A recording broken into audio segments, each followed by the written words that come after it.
Yes, there we go. Designed to end. We are perpetually trapped in a never-ending spiral of life So and death. this is the opening section of the game, Is this a and curse?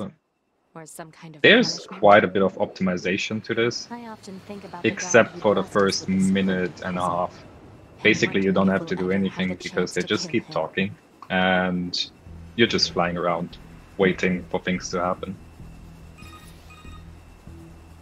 So I'll take the time to just introduce the runners again. BlueMetal to the left, a very talented runner with a time very close to 126, and wschseng definitely around the 128 mark, probably sub 128 by now. And I think this might be a very close race. A lot can happen in these types of situations. Then destroy the Goliath-class unit by any means necessary, and gather what data you can. Something you'll see both runners do pretty early on into the shmup section is switch their weapons usually and move their healing cursor down to the large recovery. This is so we can get off the rid of the large and the medium recoveries early on to save menuing time a little bit later into the run. BlueMetal was demonstrating that right there. Our HO229 cancelers are ineffective. And now we're coming up to the first section that is actually requires input by the user. Not a whole lot to do here, you just have to memorize where the waves will be. And what Blue's doing right now is the AI manipulation. You can push that one that just got lasered to death a little bit to the left and save about 1 second that time.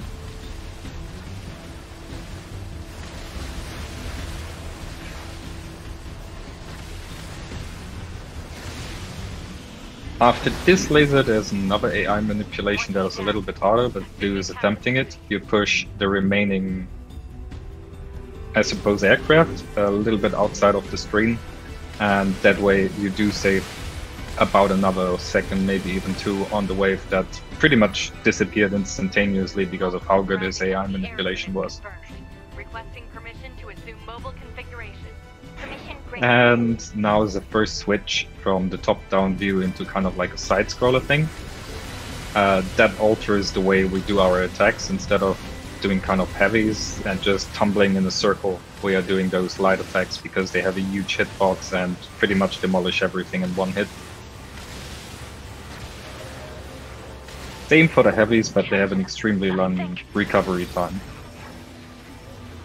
4B down. Very nice call there for BlueMetal. You want to aim for something around 3 minutes for getting the Skype kind of call, and 3:02 is a very respectable time. I was syncing up the runners just now. wschseng is just slightly behind by, I think it was 3 or 4 seconds, but it's nothing too big as of yet.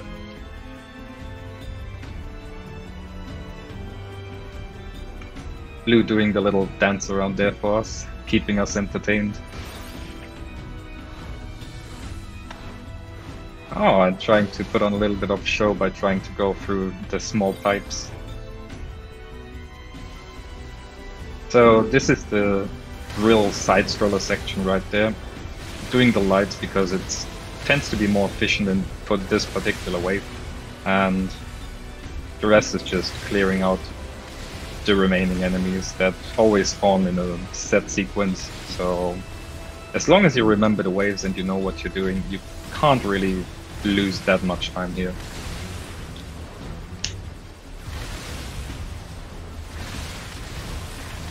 And we're coming up to the first fidget spinner in the game. That one, if you don't do him very well, or if he gives you bad RNG, can be a bit of a problem at times, but both runners doing it very well this time.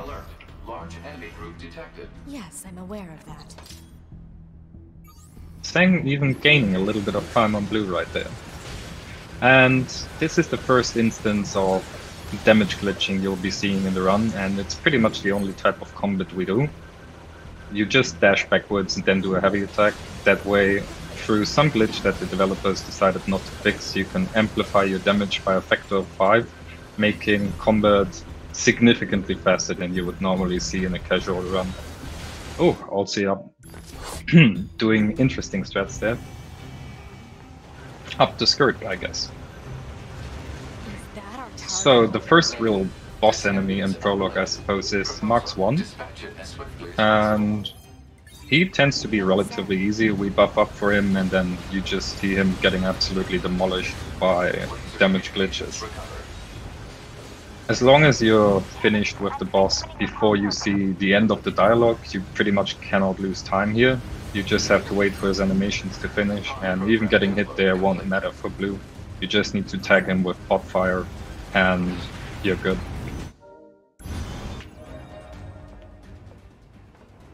Still very close race up to this point. Ooh, Sang is opting to do a glitch that he personally found. It is quite hard to do, but can save up to 3 seconds, while Blue is doing the traditional variant of crane skip, which is tried and true and pretty good. But if Sang had gotten it first try, he probably would have gained those 3 seconds on Blue. Do it. Not really much of a time loss there, so I believe it was roughly the same, even though it took him 2 tries to get it right. Enemies are jamming our signal. Nothing's ever easy. And the enemies that Blue is fighting are called stubbies. They don't really seem like that much of a hassle, but they tend to get a lot of iframes whenever you try to kill them, and they tend to jump back, so on occasion, if you don't know exactly what you're doing, they can cause a lot of time loss for very silly reasons.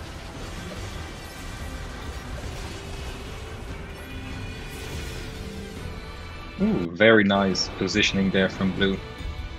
Even getting the Niners dialogue skip. It doesn't really save any time, but it makes the camera adjustment during bridge skip, which we're seeing right now, a lot easier. Normally we're not supposed to go that way, but because of some very precise high jump techniques that have been found, we're able to get on top of it, and instead of lowering it, just use it in reverse and advance very quickly through the section. And what you're seeing on Sang's screen is what we call lava skip. It's just a small out of bounds section, which is not that difficult to perform, but can lose a lot of time because of what happened to him as well. You get stuck at times in the grid if you're not very careful and your alignment is not very precise.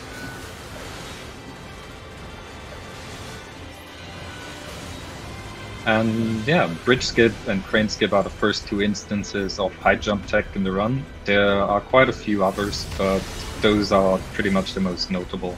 If you manage to do them well, you're pretty good on all the high jump tech in the game, I believe. There's a few long jumps as well, like Rainbow Road, which is coming up later in the run, but I'll worry about that when we get there. I'm very curious to see whether BlueMetal or Sang opt to do something that we call angle swag. It saves less than a second. Oh, Sang is going for it, but if you get it, it looks really cool. And, well, less than a second is still time save. I think the way he did it was pretty good, so you should have bagged that time save. Across that bridge. It's a bit of a hike, but should we check it out? It's not like Command to get a location wrong. I guess even they get bad intel from time to time, huh? Coming up on the true boss of the prologue, which is called Engels, as I mentioned earlier. And for this part, which is Mark II, kind of like the build-up for the last boss, you can do him without buffing up and actually save a little bit of time if you do 2 very precise damage glitches, which Blue just did very well. And I think Sang might have to buff up here. That loses a few seconds, but overall it's not that big of a problem. But Blue is slowly piling up a small lead, which could all change if Engels decides to give him bad RNG, which does happen more often than we'd like to admit. But I hope and I pray that it won't happen. Oh, a little bit of a fumble on the cutscene skip there by Blue. So for this particular phase of the boss, there's nothing you really have to worry about. You just want to damage him a little bit. It's a fixed time frame. You can't delay it. You can't really mess it up. You just have to sit it out. Oh, Blue trying to do the VH strat right there. If you aim precisely for the mouth of Engels, you can actually pop his bullets before they appear, and making the whole section a little bit safer. If you miss aim, however, you can die very easily. And normally we wouldn't and shouldn't do pod slow-mo during timed sections of the game, but it only really applies for certain parts. This particular part or phase of the game won't get slowed down by pod slow-mo. The same is true for attacking while you're waiting on animations, but since this phase is not animation-based, it won't really make much of a difference. Actually, I don't think it will make any difference at all. The real question, though, is what pipe will they choose?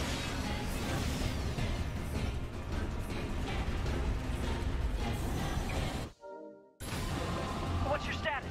This is the target. I'm going to destroy. Right. So Blue was having good RNG right there, not getting punches. Both runners not getting punches, which is very fortunate. Punches do lose up to 25 seconds, so that can be a big reason for tilt and resets as well. Blue opting not to take any of the pipes, which is a very unusual choice in the NieR Automata community, and wschseng opting to take the left pipe, which is the world record holder's choice, so it's probably the right choice. No piping by Blue. I suppose he might not be able to win this race if he takes blue pipe, aka no pipe.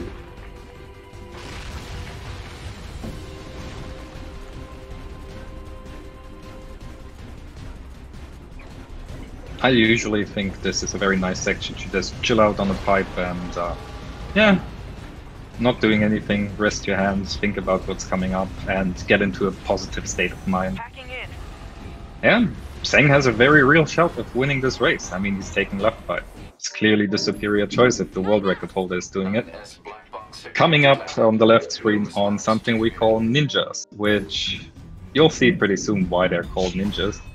Also doing the first instance of a double lift right there to skip a small runaround of angles, saving quite a bit of time. I don't know exact numbers for that one though, sadly.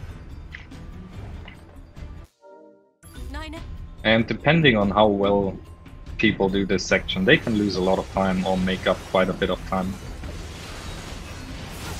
Blue doing it very well right there. Usually you have to struggle with a lot of iframes, and that's kind of what happened to that particular stubby there. Otherwise it would have been an amazing section. Oh, wschseng catching up a little bit once again.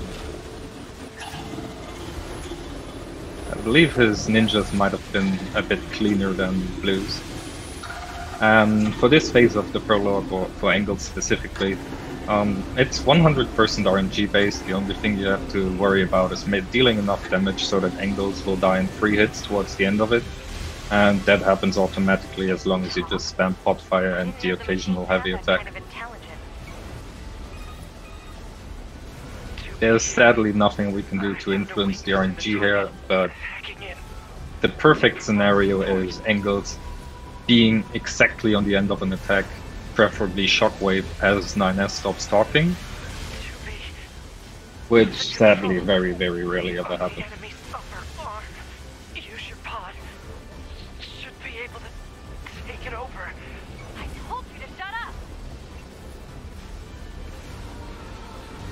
Actually, it's 2B stopping to talk after 9S, as you just saw and heard.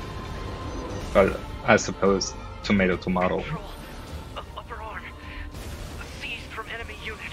Marking weak point. Got it. Both players coming up on pretty respectable prologue times, especially considering that this is a no reset scenario. Behavior table adjusted. Balance controls over. I think as long as you're sub 15 in a race, you're pretty alright.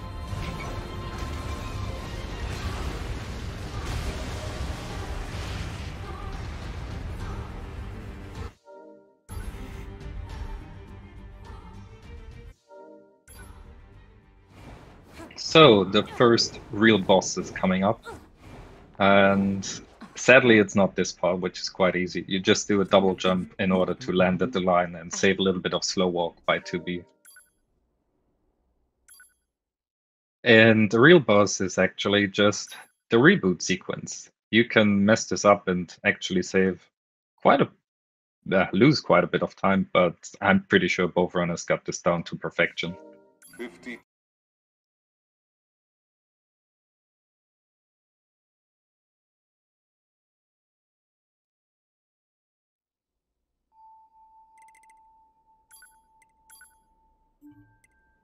Very nice menu percent right there by Blue. Oh, and the fumble.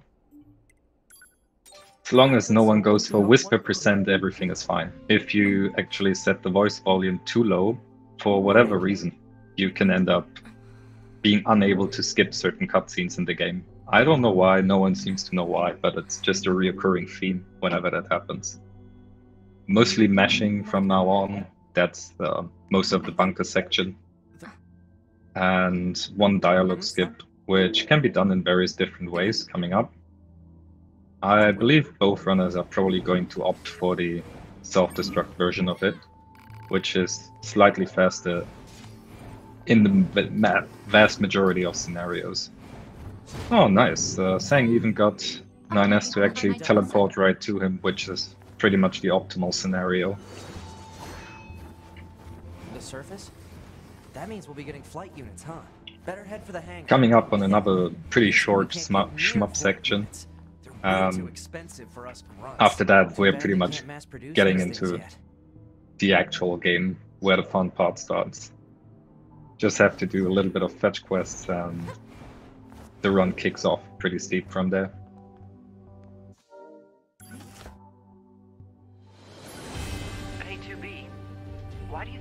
Once again, for this section, there's not that much you can do. Both runners opting for what I believe is the keyboard strat, where you just press S, wait for a particular audio cue, and then just press your popfire program, which you saw right there.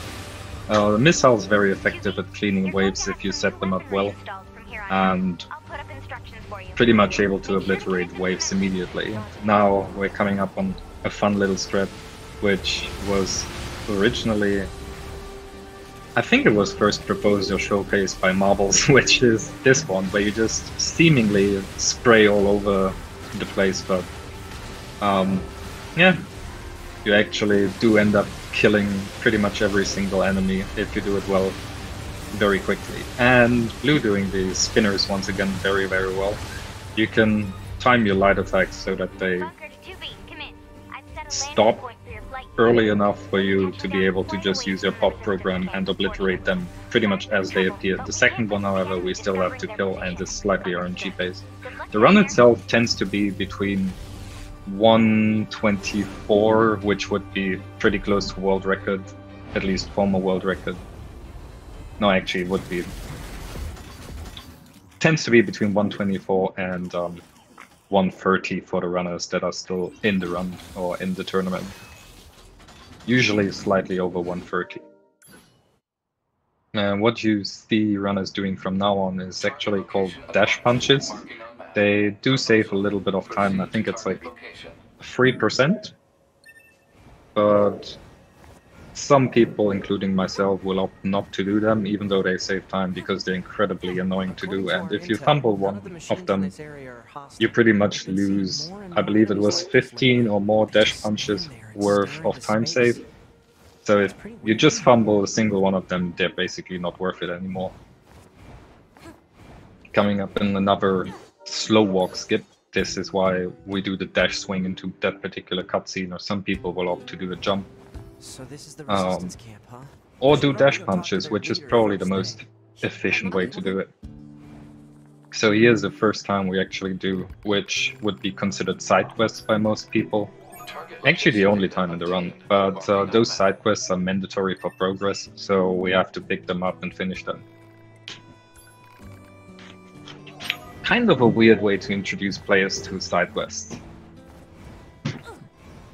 This is pretty much just a section about optimized movement and very minor RNG. Depending on where stubbies spawn, you can just chain dash punches.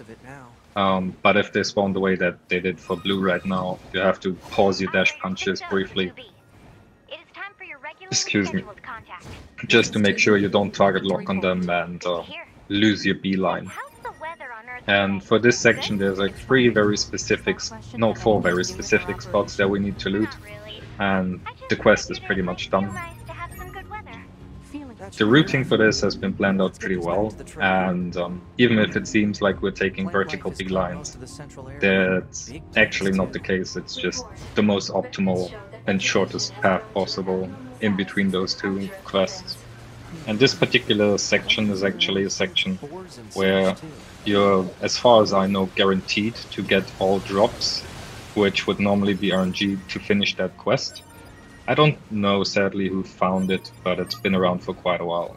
Sometimes it'll troll you and drop 4 items, one of which will not actually be a quest item, but it'll still give you the audio cue for the quest, so if you're not careful, you can miss out on that, and worst case scenario, go all the way until resistance camp before you notice. So no, I don't think they're a pain. Yeah. Now that we actually finished those glorious fetch quests, we can upgrade our weapon and get into pretty much the final movement tech for most runners that we can achieve in this run, which is dash swinging, because dash swinging with a level 2 short sword is not just faster than it is with a level 1 sword, but also faster than both dash chaining and dash punch chaining. And this is where we pretty much get into some of the most interesting and exciting aspects of the run, despite the whole beeline traveling part to desert itself. Understood, 042. Placing marker on target. The desert heat is going to make resupply efforts difficult, 2B. Please make sure you're ready before you go. So that's the glorious dash swinging that I was talking about. It looks pretty cool, makes an, for me at least, quite pleasant and satisfying sound, and it's just really fast.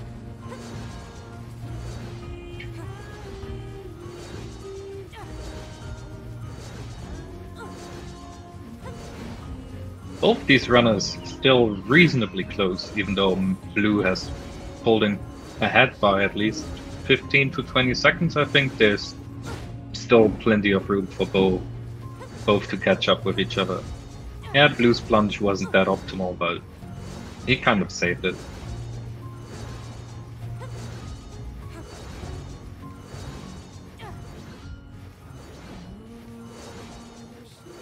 And yeah, for this section you just want to make sure you hug the wall as much as possible without actually going directly there, so you don't have any obstacles in your way. Optimize your beeline. And get into the first shopping section of the game. We just stock up on some recoveries to make healing a possibility, get an animal bait for later, and resilience, which is going to come into play much later. And after that we do what Blue is doing right now and Seng is coming up on. This particular skip, I don't really know what it's called, but it prepares us for safe scum by getting the box and afterwards clipping out of bounds just to achieve the shortest possible beeline between those 2 points once again. Which leads to the next skip, which is saving about 4 seconds, which would be Desert Discovery skip. We plunge through the wall, as you can see right there, which the walls in this game aren't exactly an obstacle. There's almost always a way to get around them. And it leads us to this particular out of bounds, which is actually quite hard to do at first and to learn, but once again, Blue executing it perfectly. This sand sure is slippery. And yeah, it does help us skip a cutscene that would normally show up when we first enter Desert. After that, it's just this kind of like sliding movement and dash swings to get a second pod, which we'll be needing later in the run, and which, at least as of currently, is definitely worth the 25-second time loss, because it makes up for a lot more than that. Careful. We've got enemies approaching. And the sliding was actually, if I'm not mistaken, tested over various different attempts by the current world record holder Canaris, and it's been proven to actually save some time as long as you do it optimally. Both the runners doing it so much better than I normally am able to pull off. Coming up on another little trick, I suppose. It's not really an out of bounds or a major glitch in that way, it's just that the rocks tend to have a weird collision behavior and carry forward momentum and gets the instant plunge right onto Stupid Rock. It's heading for that rocky area. Normally we'd just be standing there losing all our momentum, not be able to move forward, and with that trick we're able to just go straight to the guy and pretty much save the time we'd normally need to travel extra through that cutscene. It is actually possible to be too fast there. I've managed to miss the cutscene before and hadn't realized until I was in Adam Pit that I broke the game.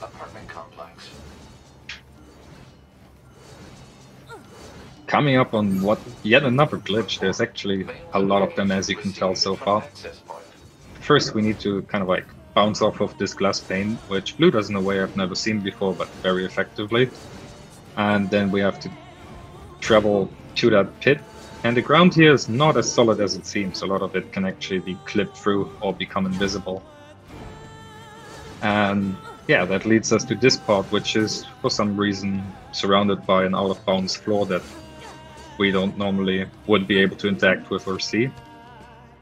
And Blue executing the skip perfectly, despite the fact that he doesn't go for platformless, but I'm not too sure how much platformless saves after all. And this is like another menuing section where we just equip our second short, like actually our first short sword in the second weapon slot, because the game treats them as two individual entities, allowing us to throw 2 damage glitches simultaneously, effectively amplifying our damage by factor 10 in theory, but because of the downtime between them it's somewhere closer to 1.8 maximum. This section of the game is entirely timed once again, and pod slow-mo does not prolong it. It does, however, slow the spawn rate of the stubbies, which can make the fight a little easier and more consistent, but might also lose you small amounts of experience. Can't say it enough, but both runners are really close up to this point, which is something we rarely see in tourneys so far. Also, sub 30 Adam Pit is generally a respectable time in my opinion. If things go as well as they are currently, both runners might have very, very good Adam Pit timing.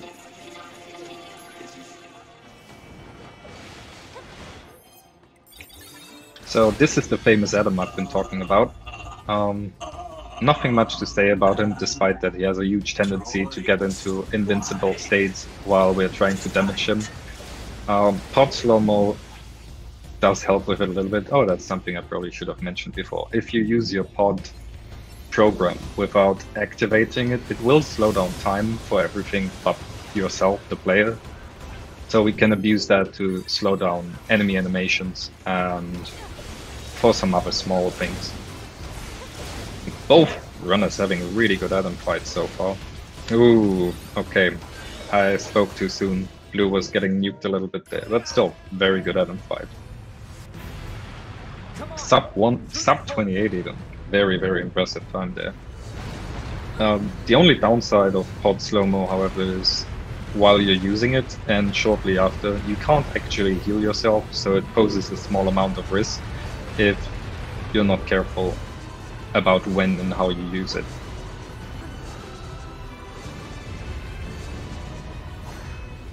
It stopped. Looks like we're safe now. And this section, once again, is just very optimized movement, I've never seen a machine like that before. researched by and credits to Canaris. Let's move to an area with better reception so we can contact command. And earlier I was talking about something that we call the save scum. Since we're timing with a loadless timer, it's actually beneficial for us if we can travel from point A to point B without having to move there and just be in a loading screen. So we got the save transporter earlier so we can do this particular out of bounds and just save and load and come right out of it again while our timer is stopped. So effectively teleporting there without time loss. The box clip can be very finicky, and I think wschseng is taking a very... Okay, I'm surprised that seemed like a very dangerous angle to me. but the setups are pretty lenient in general. It's mostly about dash timing and the dash angle, so I suppose he practiced his particular setup quite a lot. Operator to 9S. Data After Adam, we go to amusement park, which is one of the more beautiful settings and environments in the game, I would say. It has a very colorful and very happy feel about it, which is very contrary to the general vibe of the game without wanting to spoil too much. And it has some of the best boss music in the game, according to most runners. Personally, I wasn't that big a fan of the boss or the boss music, but I heard something about that. tastes differ, let's say, put it like that. Target location confirmed. I'm worried about the other androids. We should probably check this out. And Looks like our yeah, surface both runners coming up on... Oh, the plunge is really difficult So there. 2B, I keep messing that machines up out in the all the desert time. look just like androids. Even Blue, being a massively better runner than I am, After our human still predators. So why would fumbles machines it, try to look apparently. like us? Could be a There's run no point situation trying as to well. work out unsolvable problems. I suppose. Most runners will, fueled by adrenaline, have slightly different behaviors than they would normally show in runs. Sometimes it's beneficial, sometimes it's detrimental. What are those? In this case, I think it's doing both runners pretty good. Earlier, I briefly saw BlueMetal's timer dip into the red, so that kind of indicates that he's currently on PB pace. He still was after Adam.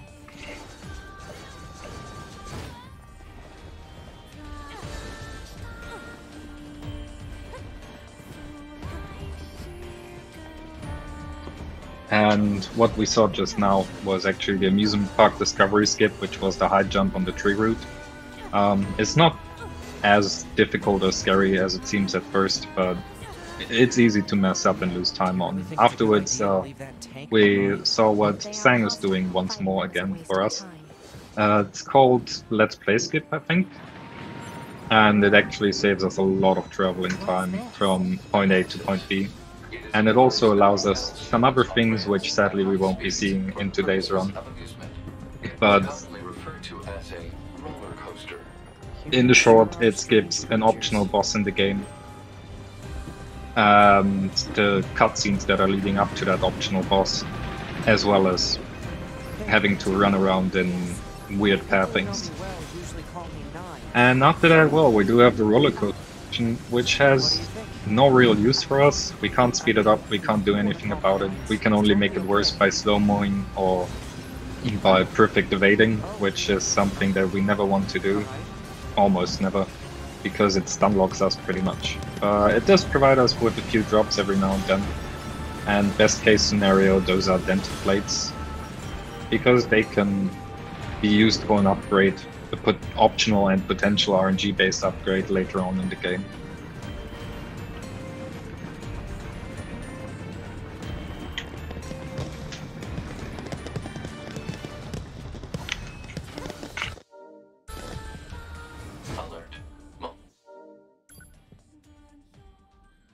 So, we've entered Beauvoir, the infamous Beauvoir.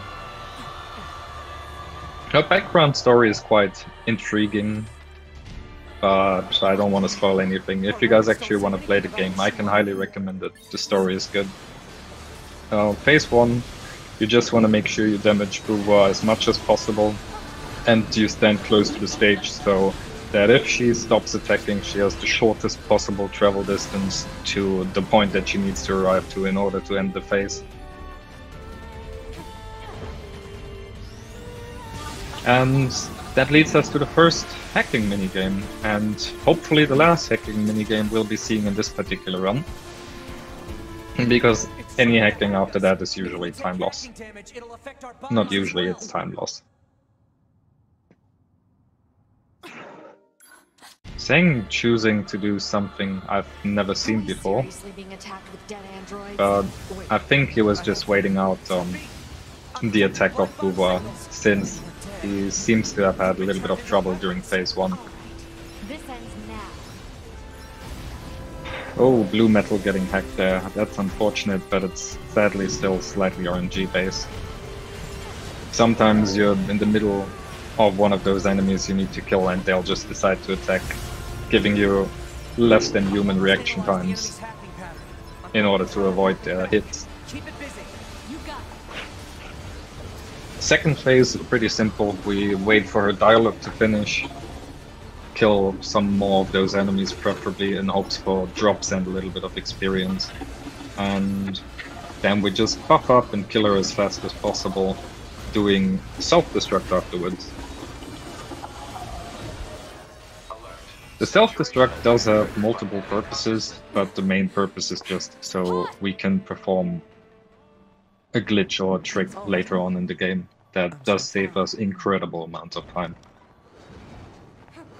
So, At this point, you would preferably have a small recovery, but it's entirely RNG based, so we might not see it on both runners. In order to be able to use self-destruct again after you self-destruct, you need to heal up at least a tiny amount. Otherwise, the game says, no, you can't self-destruct, you're basically dead already. Hostiles. But self-destruct is a very nifty tool over the whole course of the run. It carries momentum, it cancels animations, it cancels out falling damage and falling animations if you do it frequently or early enough. It's just generally something pretty amazing.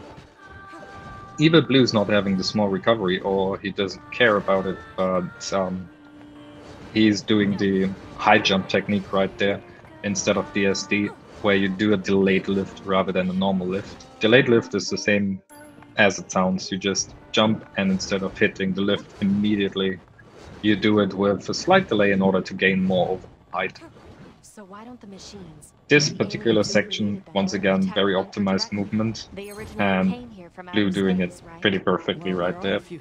If you don't pace your dashes and your dash swings very well, you can mess up quite big there and lose, I don't know, maybe 5, maybe even 10 seconds. So learning that section is pretty important. They all have white flags. Getting a little bit of dry mouth here, sorry. Need to drink something.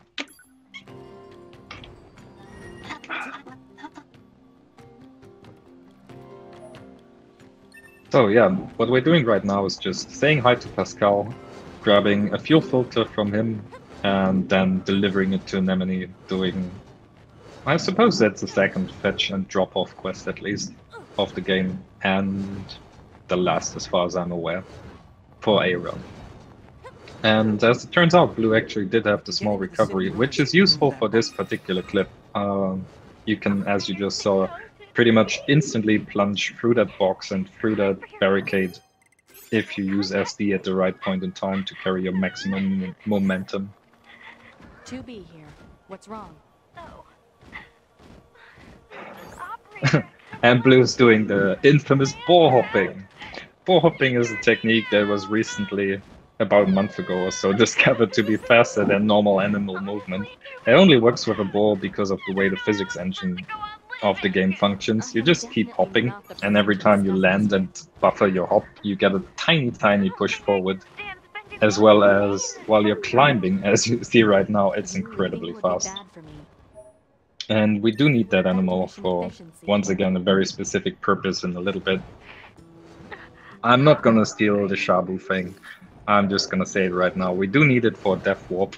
If we die, normally that would be a bad thing. But in this particular scenario, the Death Warp does allow us to travel instantly back to Pascal's village because we did save at the transporter there. Now do you believe we're not a threat? And, well, transporters aren't technically unlocked yet, but through the Death Warp we can make use of one anyways. And this works because quest items, or quest progress itself, is being saved in between deaths.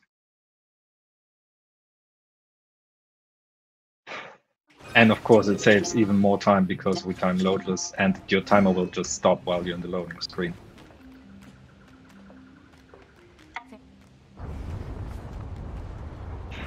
Coming up is one of the most unchanged sections of the game in terms of routing ever since people first started speedrunning it.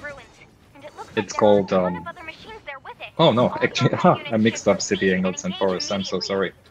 First we have to do city angles, which It does contain one small interesting glitch, but overall the fight is very optimized, very simple, and you just do pod fire. You use your pod program and evaporate him pretty much immediately. So it's just a matter of how well you can beeline, and to a certain extent how well you can do a particular glitch that is coming up. Or in that case, it's kind of like a glitch on out of bounds mix thing. Probably shouldn't get near that guy's feet. Yeah, no. Let's find another route.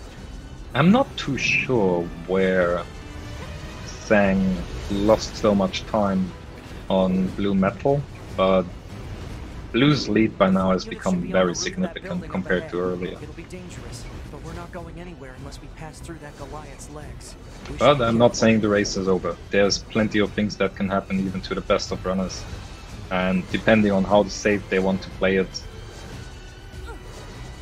there's even the potential of death in this run.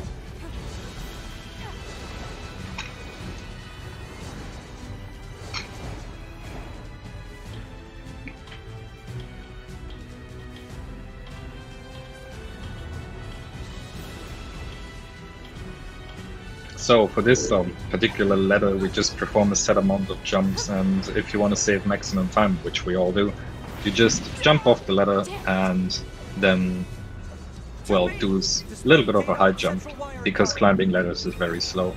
Sadly, Blue missed the jump through the wall kind of glitch.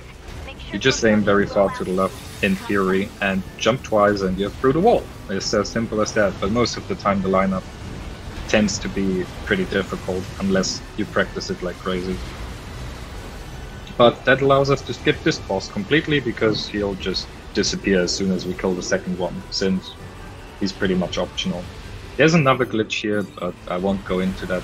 It's extremely inconsistent and I only know one person who managed to get it so far.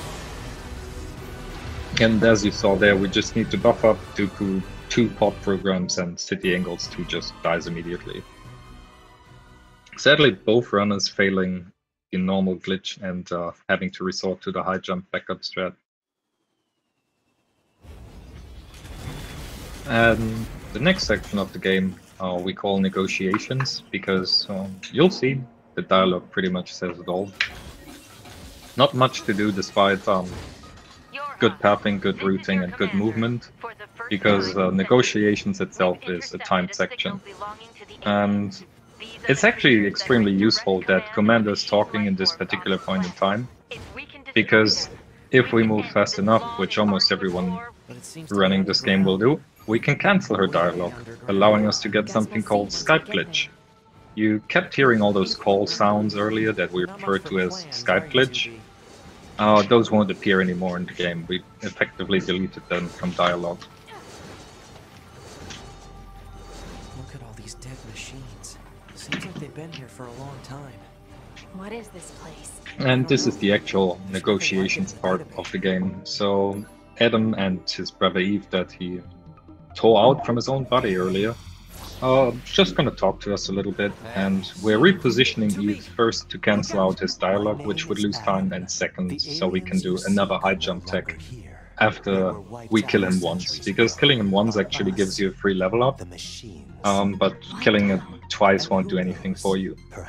You can't slow down the section through any normal means, other than buffing, which Blue just almost did, but decided to cancel.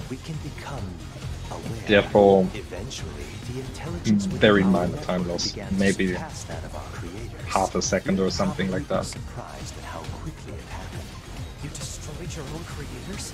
Oh, there's no need to fret about them. And They were simple. Blue doing very respectable slow-mo double damage glitches. They held no value to us. But the Double damage glitch I talked about, but you can actually combine those with slow motion, as you just saw Blue doing, allowing us to time and slow down enemies even more. That section is pretty hard to explain, but after the high jump you try to get onto the entry bridge and do another high jump, jumping over kind of like an invisible physics wall that tries to keep you inbound, but if you get high enough you can just circumvent it, going back into the tunnel and kill as many of these enemies as possible. They do give you drops, and drops that come from enemies actually get looted twice, on cutscenes, so it's particularly useful to get. I think this section can drop critical up chips, as well as dented plates and some other stuff which we need for upgrades. Back on the subject of like pot slow-mo double damage glitch, it's a pretty difficult technique to learn, but once you got it down, it becomes second nature and makes a lot of fights much more predictable. And you can delay bosses like Eve and Adam later on from doing all sorts of movement that gives them invincibility frames, so you just speed up the fight a lot more. Back this way again? What a pain. It can even be used to circumvent certain boss phases very late in the run, but I'll get into that later as well. I think neither runners opted to get the titanium alloy chest, which makes it pretty unlikely that we're going to see VC3 unless I'm mistaken. No, I think both runners opted not to get it. This section just say hi to Commander, go back to Pascal, and then we finally get into the forest section that I was mentioning earlier.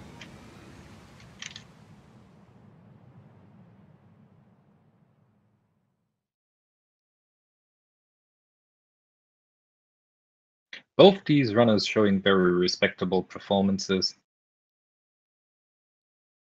Seng just being slightly behind, but overall I think it's very easy to see that he's a very talented runner.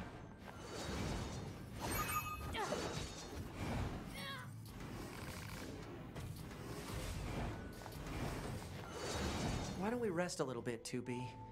It's been a while. I'll rest if I feel like it. And for this section that you just saw, it's just another dialogue cancel with 9S. There's different types. This one's a partner cancel. You just talk to 9S and walk into dialogue trigger to skip it entirely. So yeah, it does save a few seconds there.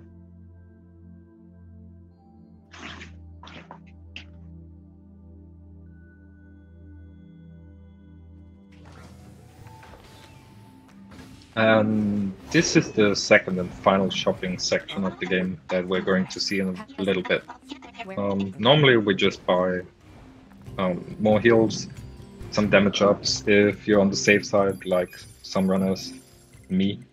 You do want to buy yourself some defensive buffs, because otherwise you can pretty easily get two-shot later on in the game if you're not careful. I kind of have a feeling that, oh okay, Blue's going for the safe one. I think that's a good choice overall, but that's just me. Canaris would say every time you buy them it's time lost, which is technically right, but in a race setting it's very understandable. Now we finally equipped the resilience chip that we were buying earlier on in Desert. We did only equip it now because we do the Death Warp, and if we equipped it we would lose all our equipped chips. This high jump is to skip a side quest trigger. Ooh, I think Blue will hit it, yeah. It's called Mom Skip and normally saves 4 seconds, but if you do the high jump and you mess it up, you actually lose something like 8 seconds. What was all that about? No So, idea. bad luck right there. Just under this kind of pressure situations, you can sometimes fail things that seem simple. Well, yeah, but That high jump, honestly, is actually very hard to pull off. man, this job can be You need to pretty do a rough double lift in sometimes, just the right We don't angle. get to choose our assignments, and you should work on keeping your opinions. Oh yeah, and on the subject of the resilience chip, we would normally lose it when we die, but now we hopefully won't die anymore, so we equip it because it makes us immune to the vast majority of staggers in this game, as long as we're above 80% health. So you will see runners usually spamming healing pots whenever they receive the tiniest amount of damage, just to make them immune to staggers and save as much time as possible in combat. This was another partner dialogue cancel, otherwise you have to sit through like a really long conversation and wait for those robots to fall down. If I wasn't mistaken, Blue chose to equip his chips earlier. I believe he had 2 crit chips. Otherwise, people tend to wait until after the scene because those enemies can drop some pretty okay chips. But normally what we want is crit chips. They tend to give the most bang for your buck. We do amplify our base damage by ×5 with damage glitch, and crits, when they happen, do amplify your current damage by another 5 multiplier, so effectively a crit should do 25 times damage. I'm not exactly sure. I didn't do the math, but that seems about right. And you can kind of see how that might be pretty damn ridiculous. Here they come. Better keep your guard up. I'm aware of how to fight. You just be careful. I will too. Actually, crit chips are required for some of the skips of boss faces in this game, as far as I know. But Fullest could probably correct me on that one. He does a lot of zero cycle Soshi. This section, as I mentioned earlier, has been pretty much unchanged, despite one small optimization since the beginning of the game, but the movement up to that optimization is still the same. Woo, that looked close. Very nice plunge onto the bridge though. Depending on how far you're willing to plunge and how much risk you're willing to take, you can save quite a bit of time there. I suppose and believe, yes, Blue is doing what we call Rainbow Road. It's the longest long jump that is currently routed into A, and effectively it's not that difficult. You just have to know your inputs exactly and have good timing on them. But it's very easy to mess up. That's why we still see some runners doing something called Mario Kart, which is considerably easier in terms of inputs, but has its inconsistencies. As you can see, we're out of bounds again after that tree route. Several ways to clip out, the punches tend to be the fastest. And then we just move on sections of the game that I believe are purely there for visual purposes, but they chose to give the windows their collision, even though you can't actually see them. So it was probably just a copy and paste thing in the developer engine. Coming up to most people's favorite character of the game, A2. Ooh, that was very ballsy plunge. I think a millimeter further and it wouldn't have worked. 2B. That's But yeah, overall, a Yorha type android. perfect execution there. Sang also doing... Ooh, that... Oh, not bad. I think the SD there saved it for him. Let's go, 9S. 2B. And doing Rainbow Road. So yeah, A2 in A, not that much of an issue in terms of just simply fighting her, but depending on how you fight her and how well this fight is practiced, and your crits of course, if you have them, it can be a huge pain. This is where a lot of runners, especially new runners, will lose incredible amounts of time. Now kill her before she kills you. But that was pretty decent execution. Sadly, from the looks of it, Blue just lost the lead on his PB there. But it's still a really good run. We'll see what happens. Ooh, damn it. Spaghetti from Blue. This is the high jump we need to do in order to get back to the transporter. Otherwise we'll have to listen to like a minute-long dialogue, and if you don't execute it perfectly and delay your plunge by a little bit, yeah, you get into the dialogue where the pod says, nope, you're not gonna go there. And then you have to slow walk, or at least normal walk all the way back.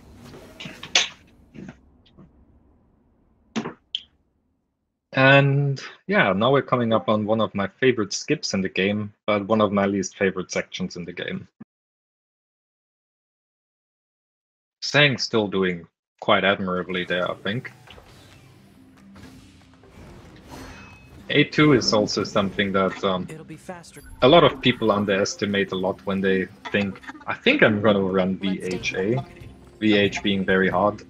In very hard, pretty much everything does kill you in a single hit, and A2 tends to just attack like a mad person non-stop. Also, VH makes enemies attacks faster, so A2 is gonna attack even faster, and she has incredible range. So if any of you are actually considering to ever run that category, make sure to practice, I don't know, A2 for hours and hours and hours. Why did you ask Pascal? Otherwise you're gonna have a bad time doing VH runs. Interface with machines without consulting command. This one skips a small portion of dialogue, so we can just skip straight to the don't forget it part of this dialogue and speak to the resistance camp leader Anemone. If we weren't doing that, we might actually end up getting Flowers dialogue, which is really, really long. I don't know how long exactly, but really long. And then we couldn't accept the quest and just do this afterwards. which is Flooded City Discovery Skip. The naming conventions of our skips aren't very understandable. Sometimes we describe what we skip, sometimes we describe what it is that we're using to skip something, so just put up with the names for now. And the second brownout that you saw there is just so we get teleported here, which also saves us all the walking up to this area. The shore fight, for me at least, and I guess for a lot of people, tends to be a bit difficult, especially because of that spinner there. Most people would call them fidget spinners because they kind of remind you a little bit of them. And if you lock onto them, they have the tendency to just fly as far away from you as possible. And if you're not careful, they can just fly over the water and make it impossible to melee them. Unless you're willing to drown out over it, but that's not a good idea. And going back to that platform is so we can cancel another piece of dialogue, saving more time and going straight to the cutscene. Now, Blue is in the middle of, or at least in the beginning of run, which is one of the less interesting sections of the game, so I'll be focusing only on the parts that actually do have optimizations or maybe problems in them. Sadly, we do not have a skip for this yet. Saying about to enter it as well, so if you want to grab some food, a coffee, whatever, now is a good time to do it. You're not missing that much, but it's still a deceptively difficult segment. A lot of runners, I would call it hidden or secret time loss, is actually inside of Broom. A lot of people, including myself, underestimate that. Just because of how long it is and how tedious it can be, I believe a lot of runners don't make the effort to optimize that section very well. So yeah, once again, we're just following enemy wave spawns and trying to clear them out quickly as possible. There were a few suggestions on how to make this section more interesting in the past. Runners, for example, said, how about we randomize the waves or whatever, but the developers aren't actively developing the game anymore, so unless we start to mod the game, that's not going to happen.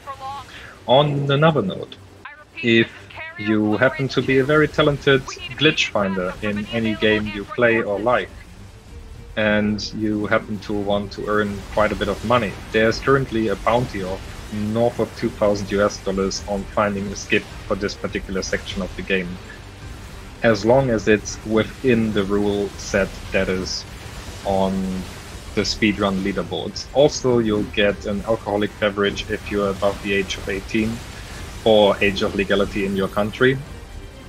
And you'll get, I think it was a curry pizza, personally home cooked by Tech Tears. Maybe there's some other stuff, but I wasn't around for a few days, so I don't know if anything got added to that bounty. Looks to be 2.8 clicks southwest of us. Sang doing his job clearing the waves. Both runners do look focused and like they're trying their best. Blue is currently at Goliath Flyer, I believe is the name of the boss. Once again, a section where you just need hot missiles, few attacks, and your pop fire. One of the very few sections where 9S is actually helpful. If you set him to passive, the fight will take considerably longer because his pop fire does do a little bit of damage. In longer categories, however, we don't really care about and we just set him to passive, especially in New Game Plus, he's just a nuisance. Didn't I kill that already? What on? If it's that big, we should be able to see it. Sang also coming up on Grunt Flyer. A machine? It's freaking huge. The time gap between the two actually seems to have closed quite a little bit. I wouldn't say Sang is that far behind anymore. He gained a little bit. Crap. Oh, okay. Sang actually did get VC free. I didn't notice that at all. Thank you very much, Analyst Desk, for letting me know. That is huge. I mean, that is huge. He has incredible amounts of time save in the late game with that. It's artificial time save, but time save is still time save. So if he plays his cards right and knows his skips, then the race is more than still on. He could actually win this. There's one thing that I'm slightly worried about. I'm not too sure how well Sang knows his setups for VC3, because some of the glitches that we used VC3 and VC2 for are considerably different, meaning considerably harder with VC3.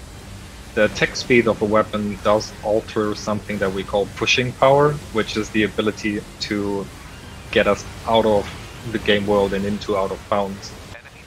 Especially on two clips that are coming up. One saves 43 seconds if you execute it perfectly, the other one saves about 17 seconds if you execute it perfectly, so you have 17 seconds to do it, otherwise you should have just walked all around. So basically, if this thing reaches land, we're screwed.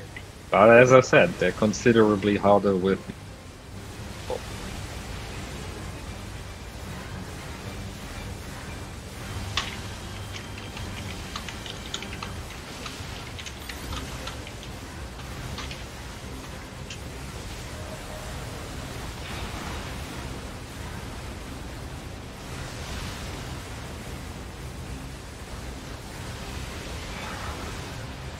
Not that much to really say. BlueMetal is coming up on the first of 3 cores during run. This one is, in my opinion, the most annoying one. You need to hit each of the 4 small balls 5 times and pop fire them in order for them to die, and then you can just swap to the next one. If, however, for some reason your positioning is bad or you have bad RNG, they can move around, causing you time loss where you really think you shouldn't be having any. But Blue was having some pretty okay RNG in the end. It turned out not to be that detrimental. Because worst case scenario, those things can decide to move to places where you can't actually attack them. Zeng coming up on the same run core right now. Having trouble over there? Are you Yorha? And so far it's looking... Oh, I think he might also be missing the last one. Oh no, he got it. Nice. 4B. Don't worry. In case you're wondering, no, VC3 does not make a difference to your damage while you're in one of those flight units.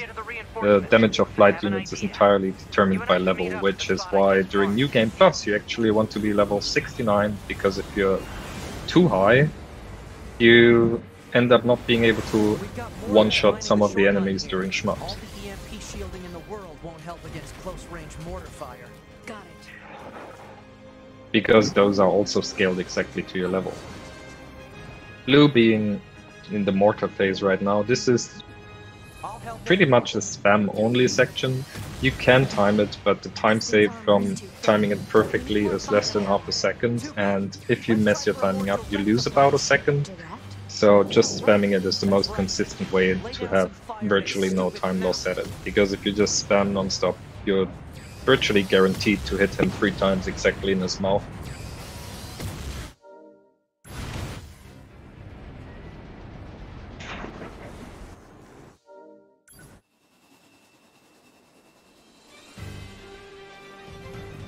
That enormous machine is an ancient weapon. Blue showing off a little bit of instantaneous keyboard movement right there. I believe it was keyboard at least, otherwise he'd have very impressive finger skills. The moment it reached land, it went berserk and began attacking. Yeah, 69 sounds funny, but I'm not lying. You need level 69 for New Game Plus. They eventually marooned it deep in the ocean, but it seems to be searching for a way back. K2B. Oh, Zeng going for the minor time save strategy right there. He's really giving it his all right now. I think he wants that title bad. 9S is leaving the front lines.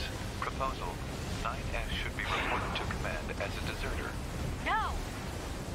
He has Maybe I missed it, I'm not too sure. It looked a little bit to me like he might have, like Zeng might have missed one of his shots. 2B, I'm going to see if we can use those missiles back on the shore. But I need you to destroy the EMP unit on that thing's back. Otherwise, they're just going to go off course. On. Yeah, and as you can see, we are sadly still stuck in ground. There's one thing I can think of that you can do here if you want like a break for your hands or want to have a fight or whatever while you're playing the game.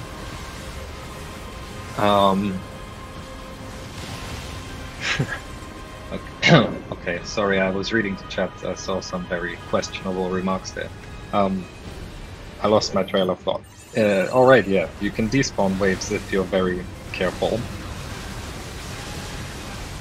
to do it. Yeah, if you want to despawn some of the waves, you can do it, but you will lose the experience from that waves, and it has the potential to lose you a lot of time. Blue, once again, with the bad RNG. Unlucky for him. But yeah, for this particular core there's also not that much optimization. You can try to aim pod missiles on one of the small ones, since you technically only need one pod missile to kill the core if you position yourself perfectly. But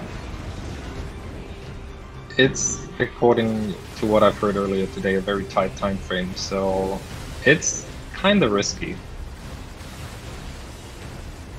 Ooh, Sang almost eating what I believe was a skill salt right there. To be honest, I can't read the screen that well. The resolution is prohibiting me from doing so. Both runners really unfortunate with their ground core RNG right now. I hope I didn't give them commentator's curse.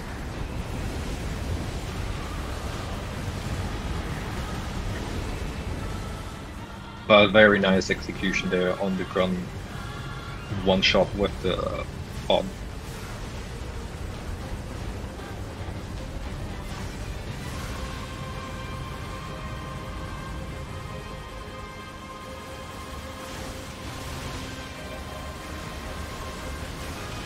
Oh, that looked like Blue was getting a very early level up right there.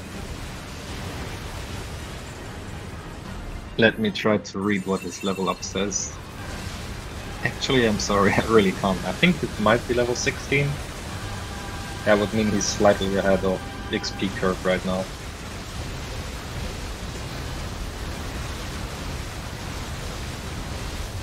Very solid execution on the last 4 there by Blue.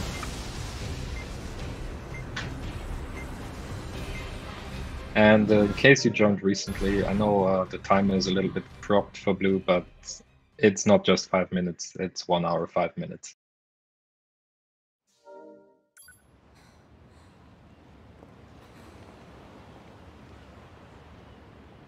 Oh, both runners actually getting pretty early level ups during ground.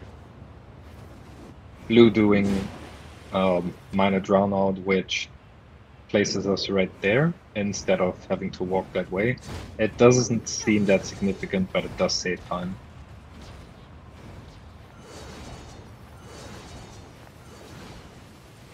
Sang also coming up on the last ground core, so both runners almost managed to get through this mostly unpleasant part of the run. Blue going for CCC version 2, which is a minor, seemingly minor clip out, but I believe it's the most precise clip of the game. It's not necessarily the hardest, but you need a very good lineup in order to pull it off. If you don't practice it enough, you are very certain to fail. And just to give you a heads up, it's extremely rare for people to get it first try. Oh, I just remembered, Blue has a tendency to do the version 1 of the skip because he's been struggling with version 2 too much in the past. Which is fine, but both versions aren't perfectly consistent, as you can see right there. But still manages to get it within 4 tries. I'm pretty sure that was faster than walking around. Sang also coming up on the same clip. Let's see how it does. He has a really decent chance to make up some time right there.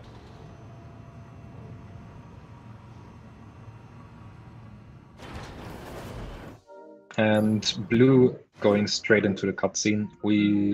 or runners used to actually jump over that before mansplaining was found, but since mansplaining is around, we can't do that anymore, otherwise mansplaining breaks. Ooh, Sang getting it first try. Very nice execution right there.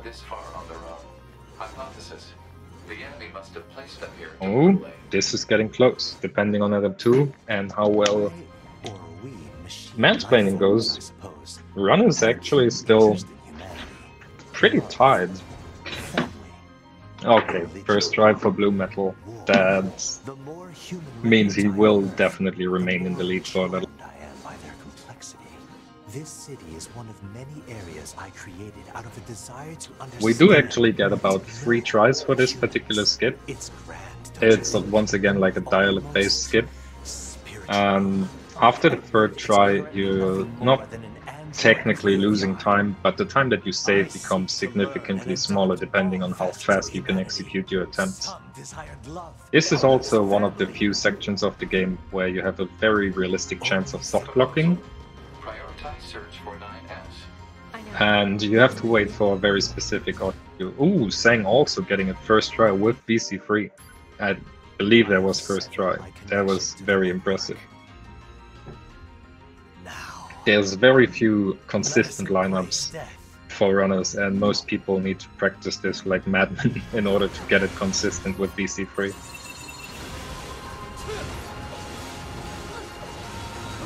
But yeah, as I said, there's a specific thing that can go wrong here that I'm not going to go into detail until Sang is finished with it.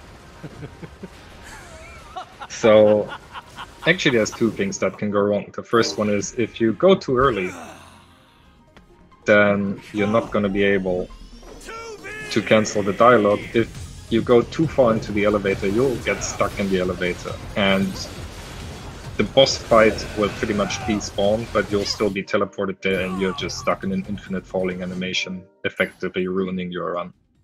So it's a little bit scary, but if you know what you're doing, it usually does not happen. It did happen to me before though in a race, so yeah, that was a little bit embarrassing. As you can tell, a lot of dialogue-based skips in this game. Blue doing another one right now. Oh, he missed the mail notification one, but it's not really a big deal. He also opted not to go for skill selves then, I believe. Huh. Something tells me this is going to involve a lot of killing. Proposal. Procure information from the machine life. Skill selves are only really used for one particular thing in this game, which is the last boss fight.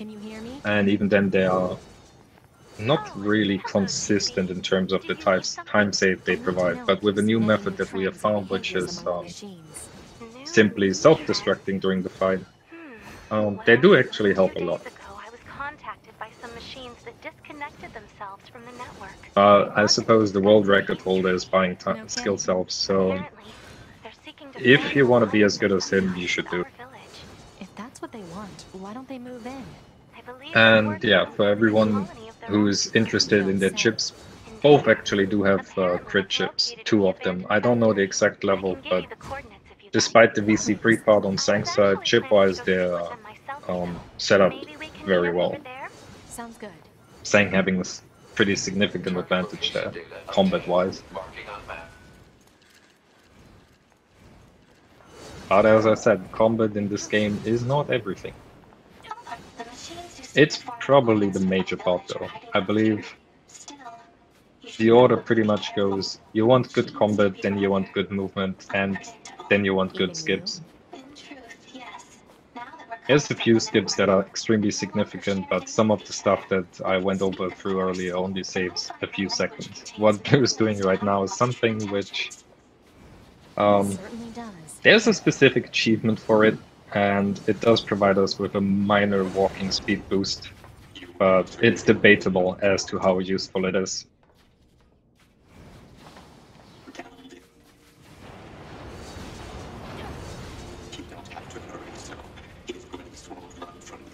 Blue is showing us some, I guess you could call it eye candy right now, and making Pascal fly right after her, or him in that case. Blue is a guy.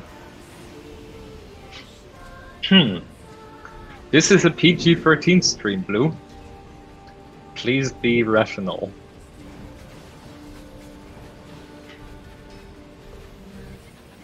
Yeah, and there's really nothing you can do here about the guy walking to the elevator. What you can do, however, is talk to Pascal in the elevator. It does save 7 seconds, because that's how long Pascal talks, and elevators actually are hidden load zones. And the load only starts once Pascal's dialogue is over, which is something that was partially found by me. Well, I didn't find it, I just timed it, and Icefire was the first one to actually do it, as far as I'm aware.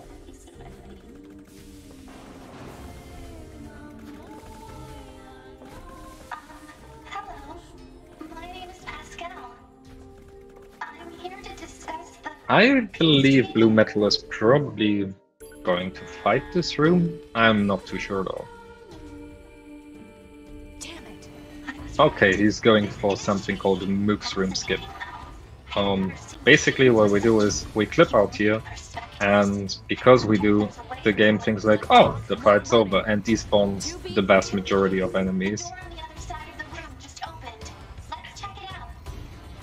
Sang is also coming up on the same room. I wonder if he's going to go for the fight. It's gonna be really fast with VC3, but still, you're probably saving more than 8 seconds if you just... Oh, you're saving more than just fighting them, even with VC3.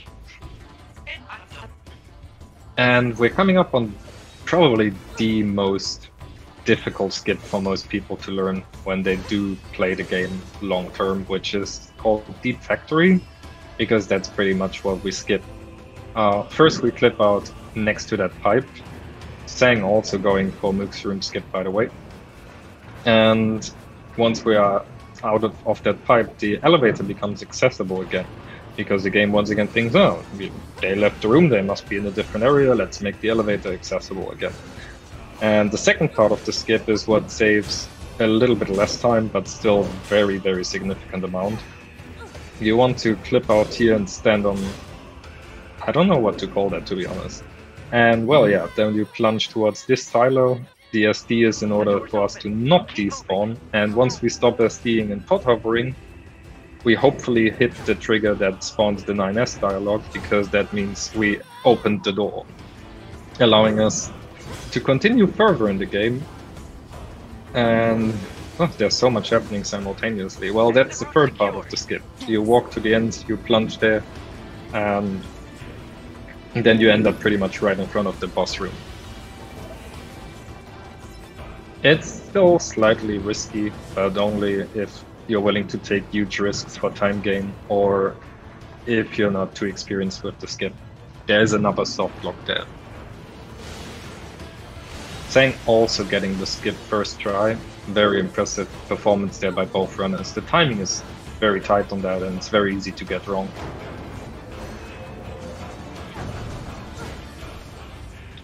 This is potentially another area where you could have something going wrong, but I've never seen it happen in a race. I don't think we will today. Shield detected over enemy unit. Physical defense shield detected. Analysis. Both long and close. Yeah, Sochi, sadly, Oh, now. a music cue, I think, for the trigger, or maybe a dialogue cue? No, we figured that already. Someone tried to skip it by skipping the dialogue, but it doesn't make any difference. I've been keeping an eye Ooh, on okay, as I just heard from Techlist, he did soft lock there against marbles, so I strongly hope we won't be seeing that today. That is very sad. So deep into the run. I feel for you, man. Yeah, so if you manage to fly over the bridge instead of on top of it, you land in the lava, and there's no way you can get out of the lava. You'll just be stuck there forever. 2B, I just shut down the electrical grid. Enemy shield deactivated. So yeah, this is Soshi, and I think Blue is going for the zero cycle. The goal here is to kill him before he decides to get up. I think he missed it barely, yeah. As soon as Soshi attacks for the first time, the zero cycle is over. The only other thing you don't want to do is break a leg, because then Soshi will be animation locked.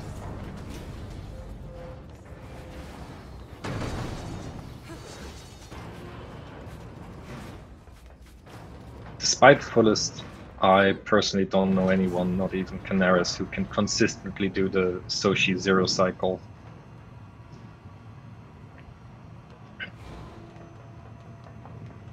Yeah, Windsuper mentioned it actually was pretty close for blue, but it also partially depends on what attack Soshi chooses to do, from what I heard.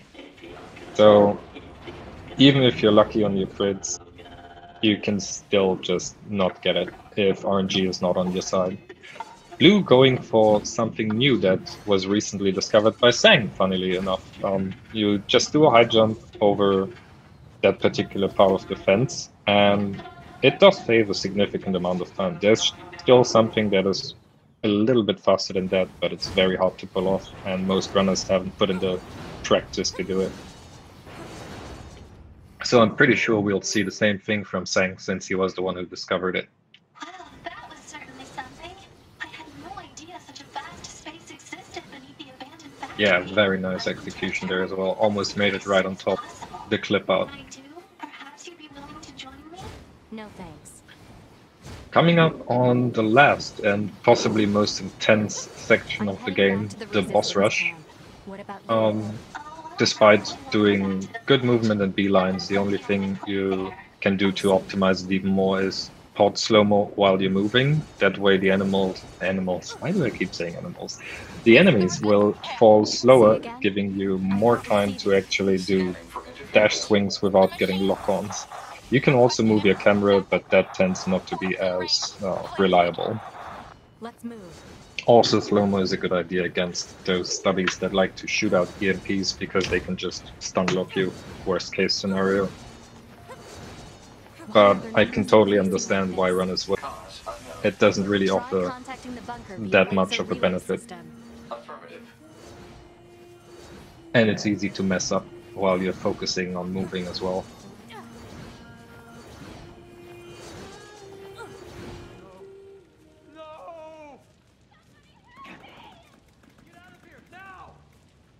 I'm not too sure how reliable Sang's timer is, but we've been almost non-stop in the green for him, so I believe he might be coming up on a PB.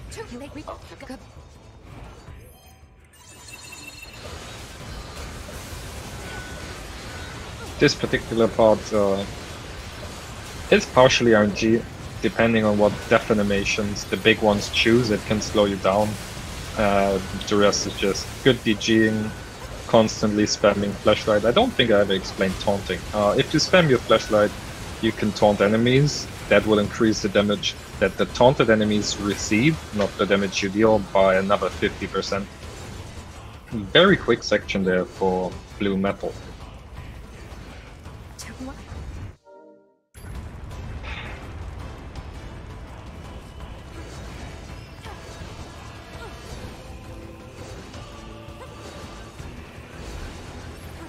Again?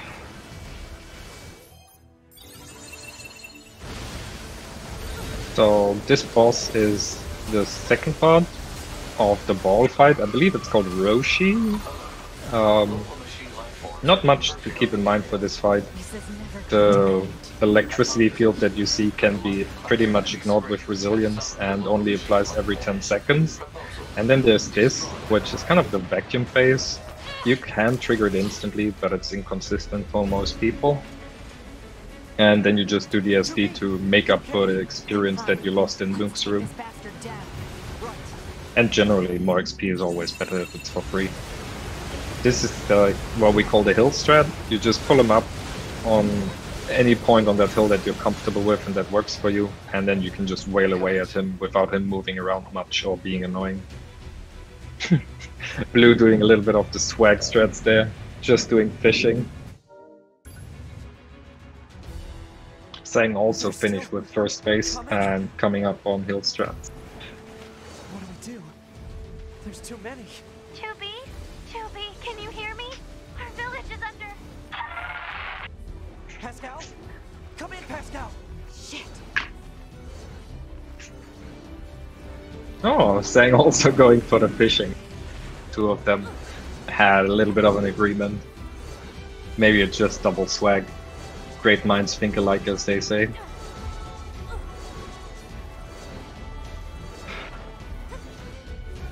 So this is actually the first part of the boss rush. Third part, sorry, my mouth is stopping to work after 1 hour 20 of commentary. Yeah, we don't really have to worry about much despite killing those as quick as possible, and then killing this boss. This boss is usually quite nice to us. Blue going for the zero cycle once again. I'm pretty sure he... okay, maybe he won't get the zero cycle. But... ooh, he did get the zero cycle, but sadly not the dialogue. Oh, he even got the dialogue skip. That's like best case scenario. So the zero cycle, if you deal enough damage to him while he's in the air to kill him, which is normally done with crits or with very good slow-mo DGing, you won't have to kill his core, which normally falls on the ground. Which also eliminates very bad RNG, because that core sometimes can fall on the fence, which luckily didn't happen for Sang right there. If it's on the fence, you can't damage it. And if you get the dialogue skip, Eve will spawn his boss fight faster as soon as you're in his pit. BlueMetal doing Eve right now. First phase, just wail away. I think this is also the phase... ooh yeah, he did almost get platforms there. Platforms is time loss that can only really be avoided by doing damage very well and not missing your DGs. Otherwise it's based on the attacks that Eve does. Blue also going for the zero cycle on Eve. Very impressive zero cycle attempts today. He got the zero cycle, or it's not a zero cycle, but it's phase skip. When NieR starts hacking, ooh, Sang sadly getting trapped there by Eve. When you get that phase skip, you can get that phase skip while NieR is hacking. That's basically what I'm trying to say. And it makes the whole phase transition a lot faster. And effectively does save some time in itself. Ooh, Sang also getting the platforms. I feel very bad for him. Sadly, he couldn't circumvent them. BlueMetal going for the SD strats there, even without, I believe, without skill cells. I didn't see them. Pretty new strat, very consistent for most runners. Has been proven to be, if not time-saving, at least a very good way to finish him off. Sang still struggling with platforms. It's very bothersome. It can be quite difficult to get up there. You only really need to get on there once, but you're constantly being wailed at. Ooh, Blue getting the perfect landing basically on Eve. He just killed him and was right below him. Very good movement RNG. Sang did get Eve. This was actually a pretty close race. I think if Sang didn't have platforms, they might be within less than 30 seconds of each other. Maximum a minute, I'd say. Sang opting not to go for the phase skip there. Ooh, oh my goodness. I feel very bad for BlueMetal right now. That is extremely close to PBing. I don't know how close exactly, but it can't be more than 5 to 10 seconds.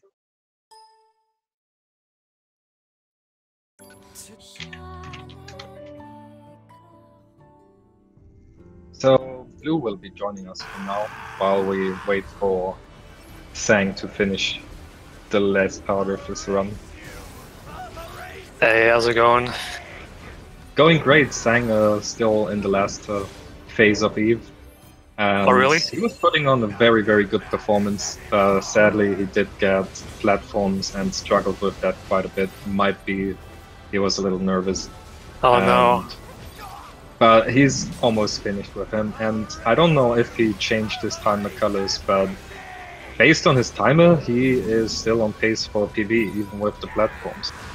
Wow, yeah, if he's that close to me, he must be on a PB. He was doing really well for the vast majority of the run. Yeah, my run was... I felt like it was garbage throughout almost the entire thing, except for my desert and a couple parts of my endgame. To be honest here, Adam was extremely respectable. That was sub 28 Adam, I think. Yeah, I haven't seen a whole lot of people able to do that. Yeah, I was happy about my desert for sure, like that entire section. But everything else, no, I hated most of it. I don't know, man. I was quite impressed. Like, the only things that I saw that were a little bit that I see clear room for improvement might be Soshi Zero Site, which is partially RNG based. And Yeah, like I was going for it, and I'm just like, oh, he would give me the tail attack right when I'm going for it with crits and everything. Man, very unfortunate Eve phase there for Sang overall, but I think it was a pretty good run, all in all. oh yeah, it was yeah. actually only a few seconds off PB. I would have hated myself if that run PB. I think it was less than 10 seconds on your PB, right? Yeah, it was like around 3. 3 seconds off of a PB in a race. I think you can pat yourself on the shoulder for that. That was pretty damn good. Yeah, for sure. Thank you. Even if you're saying you felt like most of the run was garbage, from a viewer's perspective, I was very impressed. There was some very crisp movement there. Hey, Sang. Yeah. Nice that you're joining us right now. Hey, GG's, my friend. Maybe I can just throw out some questions very quick to the standard stuff that Chavo does. So, since Blue explained a little bit of us, how did you feel about your run, Sang? Like, what was your favorite moment of your run? And on the latter part, what was your least favorite? Getting VC level 3. Yeah, actually, oh, is that I didn't how you kept notice up? that until very late into the run. No, actually, he was keeping up very well without. Oh, really? Nice. Very good. What was bad though, Sang? Platforms. Oh yeah, I lost that was like very a minute or more. That was very, very unfortunate. I think the viewers and we were both quite sad for you. I'm sorry, man. I don't. What's Blue's time? I reset it on accident, but it was like a 1:26.08 or something like that. Yeah, I'm pretty sure that's what I saw. Very good time overall. Yeah, then Blue, is there anything specific you would like to mention, like something despite your desert that you are proud of or that you enjoyed about your run? Like I was saying, my entire desert section from the side quest all the way up to Adam, most of that was really good, or pretty decent. I was happy with that, and then most of my very end game, like my very ending main split, I was happy with those two parts, but the rest of it I was just a little bit tilted. Ending was very respectable though. You got like 2 0 cycles if I remember correctly. Yeah, something like that. I did good on Core 2, and then I got the cycle skip or the phase skip on Eve. I was happy about both those. And like, is there anything specific that if you could you would change about your run, or that you disliked a lot, like any one thing? Basically every part of my mid game. I got unlucky in a lot of places and made some bad mistakes, but it's pretty clear I can still PB off of a silly run like that. Alright. Anything that either of you would like to say to our viewers or your families, friends, whoever might be watching? Just thanks for watching. It was a lot of fun doing these races, and racing here was pretty good. Yep. And yourself, Sang? Thanks to Speed Gaming for hosting all of this, this tournament. Oh yeah, for sure. Thanks to Speed Gaming and Canaris, and yeah, for all the hosting and helping us get this organized.